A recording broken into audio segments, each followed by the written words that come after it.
Le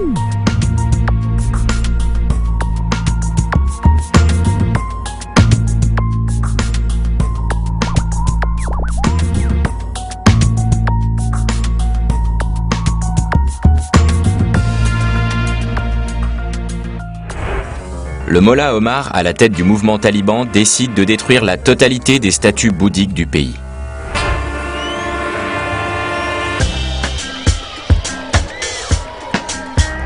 Engagé en 2003, l'extension du centre de congrès a pour ambition de faire de l'agglomération lyonnaise l'une des toutes premières destinations européennes en matière de tourisme d'affaires. Doyen des grands magasins de Lyon, le Grand Bazar a été régulièrement rénové, modernisé au fil des décennies. Il semblait éternel. Sa destruction, puis la reconstruction à sa place d'un immeuble moderne, restera longtemps dans les mémoires des riverains. En traversant le fleuve, on étend notre regard patrimonial vers l'est, mais la prise en compte du patrimoine industriel ne commencera véritablement à poindre qu'à la fin de cette décennie. Le label Patrimoine du XXe siècle, créé en 2001 par le ministère de la Culture et de la Communication, a pour objectif de susciter l'intérêt des décideurs, des aménageurs, mais aussi et surtout du public, aux édifices et ensembles urbains majeurs construits entre 1900 et 1975.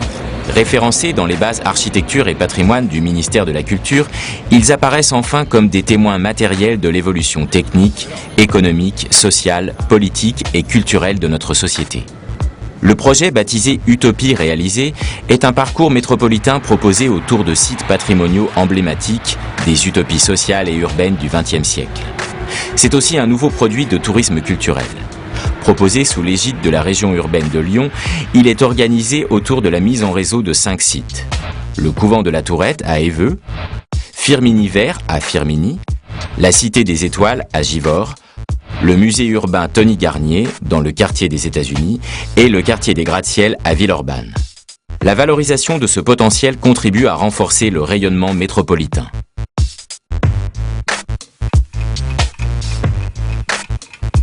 À l'échelle de l'agglomération, c'est par la mobilisation associative et sans aide de l'État ni de la ville que va s'organiser la valorisation de quelques sites importants. L'association Usines Sans Fin prend en charge celle de l'usine hydroélectrique de Cusset. Et le Carré de Soie Rayonne se mobilise contre la destruction de la façade de l'usine Taz et la valorisation de ce quartier de Vaux-en-Velin. L'idée de relier la Tête d'Or au Grand Parc de Miribel-Jonage par une liaison verte a abouti, avec la création du parc de la Fessine en 2001, à une nouvelle idée de parc et de gestion de la nature en ville. C'est grâce à la mobilisation d'associations et d'élus villeurbanais opposés à la construction d'une importante zone d'habitation que fut conçu cet espace de liberté au bord du fleuve. L'ancienne zone de captage d'eau principale de l'agglomération lyonnaise, devenue une friche depuis la fin des années 70, devient alors un nouveau lieu de promenade. Et pour s'immerger dans les milieux naturels présents, des sentiers pédagogiques et des passerelles ont été créés pour les citadins. Face à cet artefact, les Monts d'Or. Ils tiennent une partie de leur réputation de la couleur de leurs pierres qui furent largement utilisées pour la construction de Lyon. C'est après des luttes de longue haleine contre des projets autoroutiers et pour la préservation de ce territoire dans les années 90 qu'ils apparaissent enfin comme un véritable patrimoine naturel et historique. La rivière, le fleuve et leur confluence, qui furent depuis l'origine le moteur du développement économique de la cité, constituent une part importante du patrimoine naturel de l'agglomération. Au XIXe siècle, la puissance maîtrisée du fleuve divagant va permettre la production d'électricité nécessaire à l'industrialisation de l'Est lyonnais. Au début du XXe siècle, la centrale hydroélectrique de Cusset ouvre véritablement l'agglomération à l'électricité. Aujourd'hui, la maison du fleuve Rhône à Givors, qui consigne tous les aspects anthropologiques du rapport de l'homme au fleuve, représente l'aspect immatériel de ce patrimoine naturel.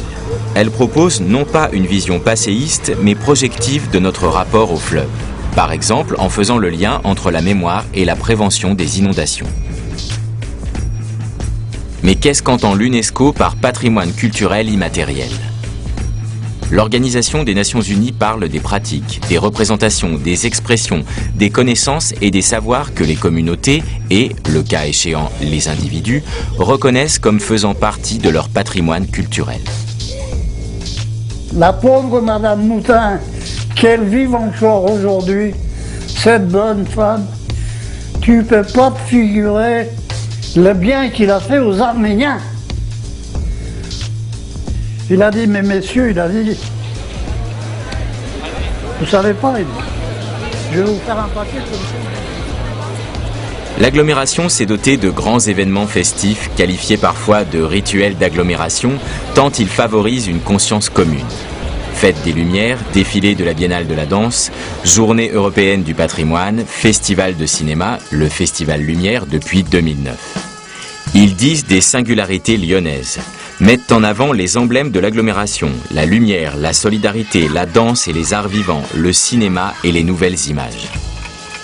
Avant ce concept de patrimoine immatériel, on ne pensait souvent qu'à la fonction technique des objets.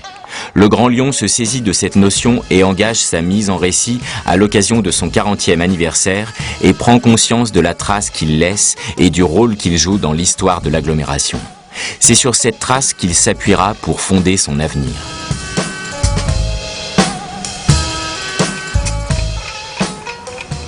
De nos jours, le champ du patrimoine se situe au cœur des politiques urbaines, à l'intersection de la culture, du tourisme, de l'aménagement urbain, de la planification, de l'habitat, des politiques de transport, du rayonnement international et du développement durable.